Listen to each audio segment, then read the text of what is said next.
Apakah pemberian jangkrik pada Sri Gunting adalah penyebab Sri Gunting rawan terkena tetelo? Ini kita mau bahas ya. Oke, selamat datang kembali di FA Barus Channel. Semoga para sahabat pecinta burung ya, hari ini diberkahi kesehatan, diberkahi rezeki, begitu ya. Nah, kali ini saya mau mengangkat pembahasan tentang ini ya, tentang pemberian EF jangkrik terhadap kecenderungan kena tetelo pada burung Sri Gunting ya. Nah, karena kemarin itu di satu grup Facebook itu ada yang posting kalau pemberian EF jangkrik itu terlalu banyak bisa rawan terhadap penyakit tetelo begitu. Jadi burung itu cenderung kena tetelo kalau terlalu banyak memberi pakan jangkrik. Nah, ternyata di situ ada ini ya, ada banyak komentar ya, berdebat begitulah, yang mengatakan itu tidak benar atau ini atau itu begitu. Itu yang mau kita bahas pada hari ini. Oke, sebelum kita masuk ke pembahasan ya, apakah pemberian EF jangkrik yang terlalu banyak adalah penyebab burung Sri Gunting menjadi rawan terkena tetelo? Ada baiknya kita mengenal dulu ya, penyakit tetelo itu apa sih begitu ya. Nah, penyakit tetelo ini biasa menyerang ini ya, menyerang unggas begitu ya, ayam, burung begitu. Nah, itu disebabkan oleh virus ND, Newcastle disease.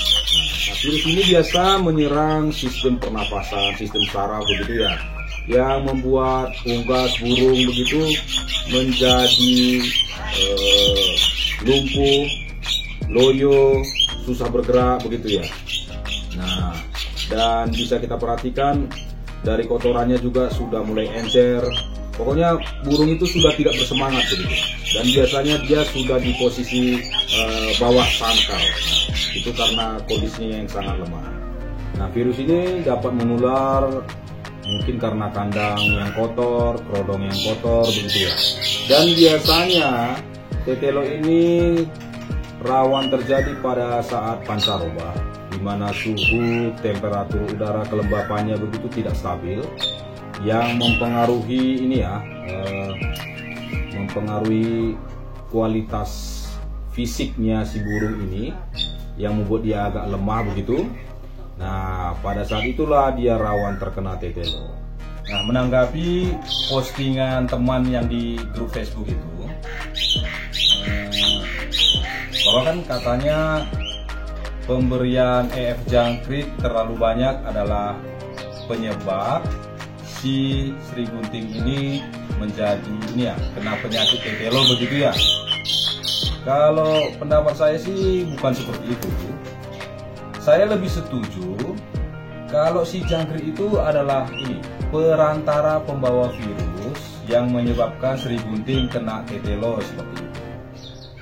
Bisa jadi kan tempat dia membeli jangkrik itu kan si pemilik memelihara unggas atau burung begitu dan terkena tetelo di situ dan terkontaminasi terhadap jangkrik jualannya begitu loh maksud saya. Nah, ketika dia beli itu, dia memberi makan ke burung Sri Guntingnya, jadinya kena penyakit tetelo, itu lebih masuk akal. Nah, jadi bukan jangkriknya yang menjadi penyebab, tapi jangkriknya adalah pembawa virus, begitu maksud saya. Itu lebih setuju. Nah, ini dia Sri Gunting Krantil. Ini rawatan lama ya, sudah 4 tahun, dan kondisinya sangat sehat, gacor. Ini rajin sekali bunyi dan variasinya sudah lumayan banyak. Ini lagi ini ya, baru lepas ekornya ya. Antenanya baru lepas, mungkin ini ya, sudah waktunya memang lepas. Dan sebentar lagi segera tumbuh. Nah, ini dia. Ini jatah EF-nya itu saya kasih jangkrik 10 ekor setiap hari. Sambil dibarengi juga setiap harinya itu saya mandikan ya, supaya kondisi badannya tetap fit. Karena dia ini ada kecenderungan ini ya, kalau banyak makan EF itu badannya panas begitu, tubuhnya panas, itu rawan untuk ini ya, untuk kesehatannya begitu. Makanya selalu saya barengi dengan mandi. Nah, ini dia. Tapi saya juga setuju loh ya, pendapatnya dia soal pemberian EF itu jangan terlalu banyak. Itu saya setuju. Karena apa-apapun kalau terlalu banyak, pasti hasilnya kan tidak bagus ya. Jadi menurut saya berilah EF-nya itu berupa jangkrik itu secukupnya saja dan sesuaikan dengan kondisi burung begitu ya. Jadi kalau burung A misalkan kondisinya bagus, dikasih 10 masih oke, tapi jangan disamakan dengan si burung B misalkan. Mungkin kondisinya kurang bagus, usianya juga kurang ini. Kalau diberi 10 kan terlalu banyak ya. Jadi mungkin diberi 5 begitu ya. Jadi maksud saya jangan memberi terlalu banyak dan sesuaikan dengan kondisi si burung begitu maksud saya. Itu saya sangat setuju karena apa-apapun kalau terlalu banyak pasti hasilnya tidak baik. Nah, yang perlu kita perhatikan justru malah ini loh ya. Justru malah kondisi kebersihannya si burung begitu ya. Jadi kita harus rajin membersihkan kandangnya, rajin menjemurnya. Karena menjemur itu juga bisa membantu membunuh bakteri atau virus yang ada di kandangnya begitu. Makanya perlu kita rajin memandikan dan menjemurnya. Itu yang paling penting menurut saya. Karena kalau kita rajin membersihkan kandangnya, selain baunya juga ya ini ya tidak bau begitu, kondisinya juga prima begitu ya. Nah, selain itu kalau memang kita tetap memberi dia 10 ekor jangkrik setiap hari, mungkin selalu selalu diimbangi dengan memandikannya itu ya. Itu penting supaya mendinginkan badannya dia, supaya si Sri Gunting ini tetap fit kondisinya begitu. Nah, perlu juga kita memberi multivitamin khususnya pada musim-musim pancaroba ya, supaya kondisi fisiknya tetap fit dan kesehatannya terjamin seperti itu. Nah, bagaimana kalau si Sri Gunting ini sudah terlanjur kena tetelo seperti itu ya? Bagaimana penanganannya gitu ya? Ini agak susah karena tetelo ini adalah musuh terbesarnya para peternak unggas begitu ya, para pemelihara burung gitu ya. Nah, karena kalau sudah terkena itu sangat kecil kemungkinannya untuk pulih seperti sedia kala. Memang ada beberapa yang bisa sembuh, tapi kondisinya itu tidak seperti sebelum dia sakit gitu. Masih ada tetap cacatnya seperti itu. Karena saya pernah mengalami ada satu burung ini kena tetelo, saya rawat segera dan bisa sembuh, tapi kondisi fisiknya masih ada cacatnya begitu, masih agak lehernya geraknya kaku begitu, dan itu sudah sampai 9 bulan sejak dia kena tetelo itu. Kondisinya tidak pernah balik ke kondisi sempurna lagi. Nah, makanya yang paling penting itu sebenarnya antisipasi ya. Nah, kalau sudah kena, yang bisa kita lakukan adalah pertama memberi dia obat saraf. Kita bisa beli di toko ini ya, di toko-toko peternakan itu ada, di toko-toko pakan burung itu ada biasanya obat saraf itu.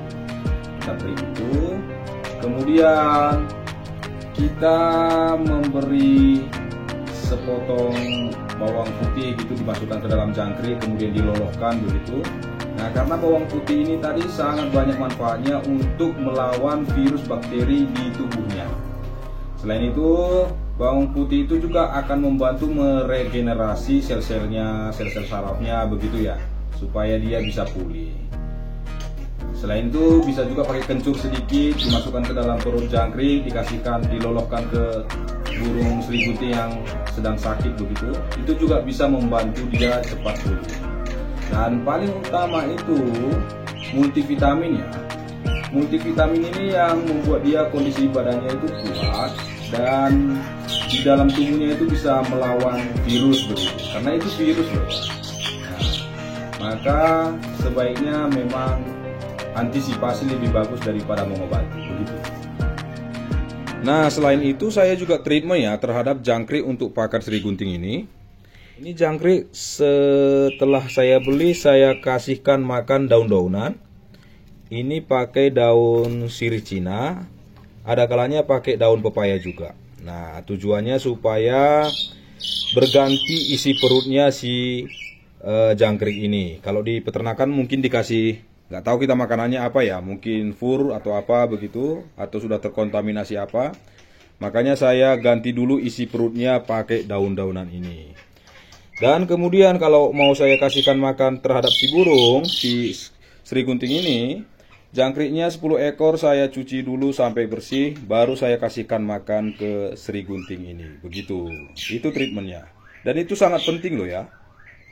Daun-daunan ini juga sangat bermanfaat loh ya untuk si burung ya. Ini nanti kan dedaunan ini dimakan jangkrik, nanti jangkriknya dimakan oleh si burung ini. Jadi kandungan daun-daunan itu juga terserap ke Sri Gunting ini. Ini banyak juga manfaatnya untuk kondisi kesehatan si Sri Gunting ini. Begitu treatmentnya saya lakukan. Oke, demikian dulu video yang bisa saya bagikan hari ini. Saya harap ini bermanfaat ya untuk Anda. Bila ada kurang-kurangnya, saya mohon maaf. Sampai ketemu lagi di video-video berikutnya. Bye-bye.